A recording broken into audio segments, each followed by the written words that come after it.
has made Sean Combs a little bit nervous. To be on that when you said, yeah, he looked like the gay homie. I didn't know what you were talking about.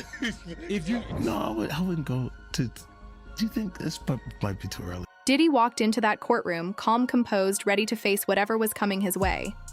But nothing could have prepared him for what went down when 50 Cent's new audio dropped. The room went completely silent as the shocking details of the rivalry recording filled the air, and Diddy's usual cool evaporated in a split second. This mogul, who's usually unshakable, visibly cracked under the pressure, turning the trial into a full-blown spectacle. How did things go from just some casual jabs to this very public meltdown?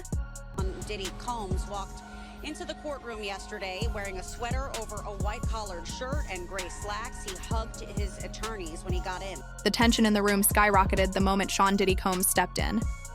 He seemed calm, almost too calm. Dressed in a sharp suit, sunglasses on, projecting that image of a man in control. But if you looked closely, you could feel it. That subtle unease in the room, the way everyone's eyes followed him across the floor. You could sense it, something major was coming. The energy wasn't just stiff, it was suffocating. People were whispering, glancing at their phones, wondering what would unfold. Diddy nodded politely to his legal team and sat up straight, trying to look untouched by the chaos surrounding him. But that act didn't last long. Statement is something from, you can tell it was written by a lawyer. There's a point where it kind of gets aggressive. He's like... Then everything shifted the moment 50 Cent's new audio was introduced. The audio was straight from his upcoming Netflix documentary, a project already stirring up major controversy. The room went dead silent as the recording played. Every word was crystal clear. Diddy's voice, once playful and suggestive, now talking about going shopping with another man, offering to pay for everything, and casually talking about hanging out. What seemed harmless at first suddenly took on a new, more revealing tone in the context of the ongoing allegations. The courtroom wasn't just listening to audio, they were hearing the side of Diddy that 50 Cent had been hinting at for years. Various charges against him. The three main ones are racketeering, basically extortion, sex trafficking, and the transportation of people across state lines. Some people gasped, others looked shocked or uneasy. A few reporters in the back started typing furiously on their laptops, knowing they'd just heard the moment that would make headlines. Even Diddy's own legal team exchanged uncomfortable glances, clearly caught off guard by this clip being entered into evidence. You could feel it.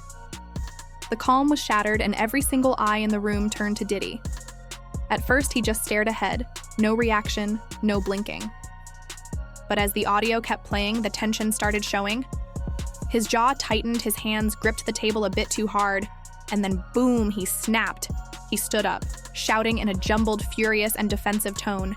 He pointed at the judge, demanding the audio be thrown out, claiming it was taken out of context, that 50 Cent had edited it to humiliate him.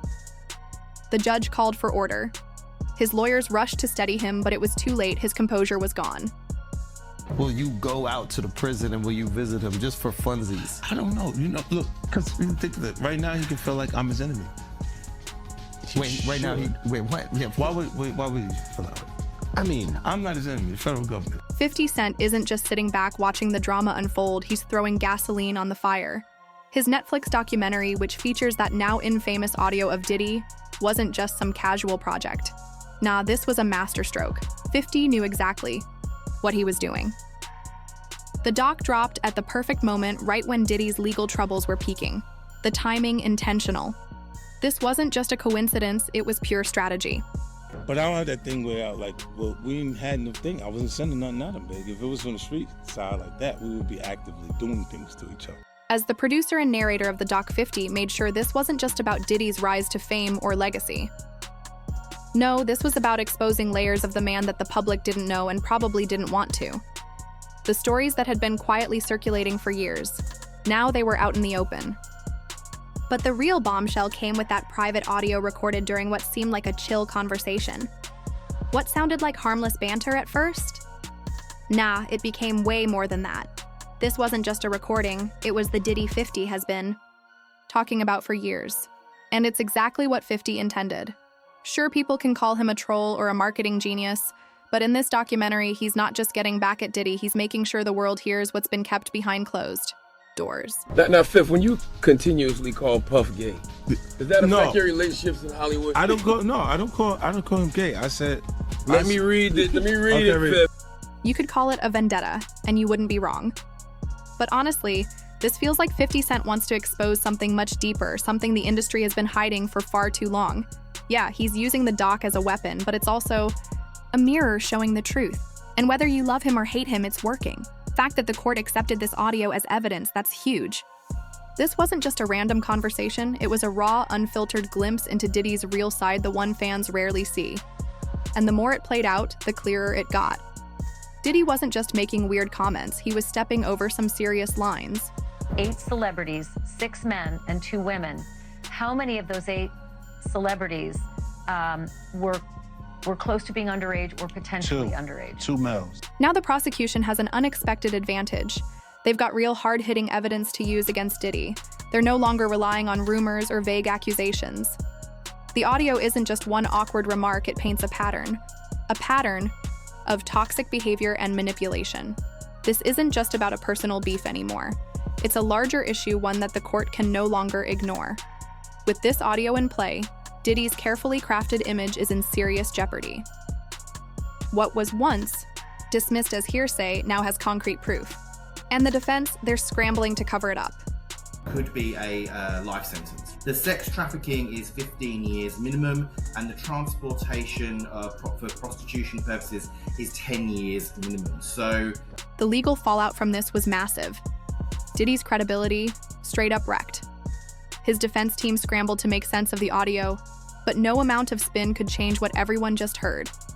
The room was buzzing with shock as the audio played.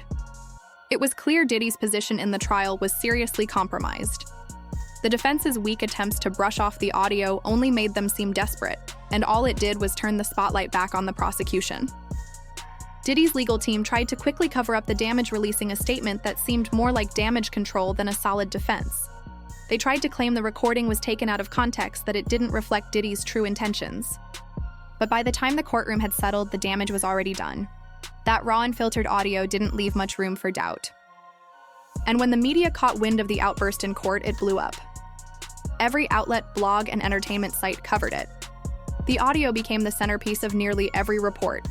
News stations replayed it on loop, dissecting every moment. The courtroom drama wasn't just a legal issue anymore, it was now a spectacle. The public couldn't look away. And it wasn't just about the audio. It was about watching Diddy, someone once untouchable, publicly dealing with some serious allegations. There's really no deal that the U.S. Attorney's Office can offer, and it's certainly not one that Diddy will accept. It would involve decades in federal prison. We're talking about mandatory minimum sentences of 10 years for both the drug charges and the sex trafficking. The reactions were pouring in. Fans, fellow artists, public figures, they all had something to say.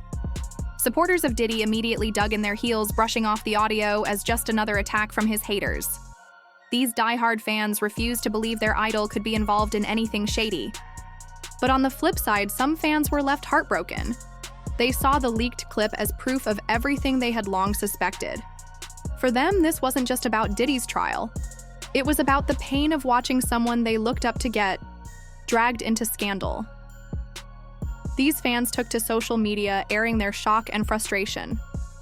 Artists in the industry were divided too. Some distanced themselves from Diddy, while others quietly showed support. In an industry as tight-knit as the music biz, one person's drama affects everyone. Past enemies of Diddy especially saw this moment as a form of validation.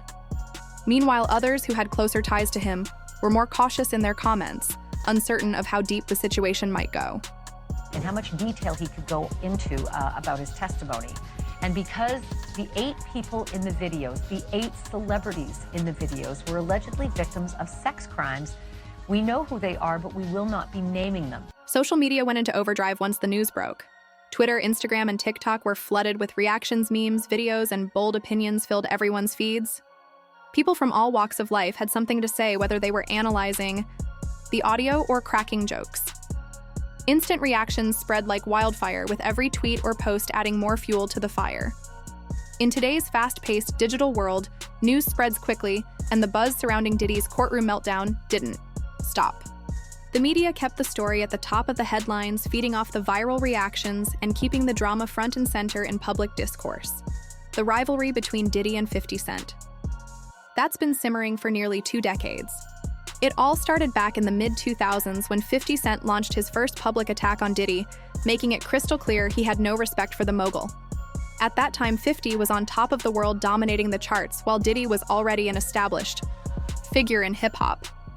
Naturally, Diddy became one of 50's primary targets. What followed? Diss tracks, public shots, and constant digs on social media. Their feud quickly became one of the most high-profile rivalries in hip-hop history. I don't know. I hope things are all right for him internally. Speaking on? I mean, at the crib. Yeah, because in the statement they mentioned this. Oh, you don't. And now the latest chapter in this ongoing drama comes courtesy of 50's Netflix documentary and the audio that's shaking Diddy's world. This is no surprise for anyone who's been following the back and forth for years. 50 has made it clear he's not done coming for Diddy. The documentary gave 50 the perfect material to take aim at Diddy's carefully constructed image. The audio leak, especially the uncomfortable moments where Diddy is allegedly involved, only added fuel to the fire. For Diddy, this courtroom drama represents one of the most serious threats to his reputation in a long time. He's been able to brush off past attacks, but this is different. The audio aired for the world to hear is something he couldn't ignore. 50 Cent is playing the long game here, using his documentary to strike at the heart of Diddy's public persona. And let's be real, the timing couldn't have been better. Diddy's already dealing with legal issues, and this trial made the perfect stage for 50 to crank up the pressure. So, what do you think? Drop your thoughts in the comments below.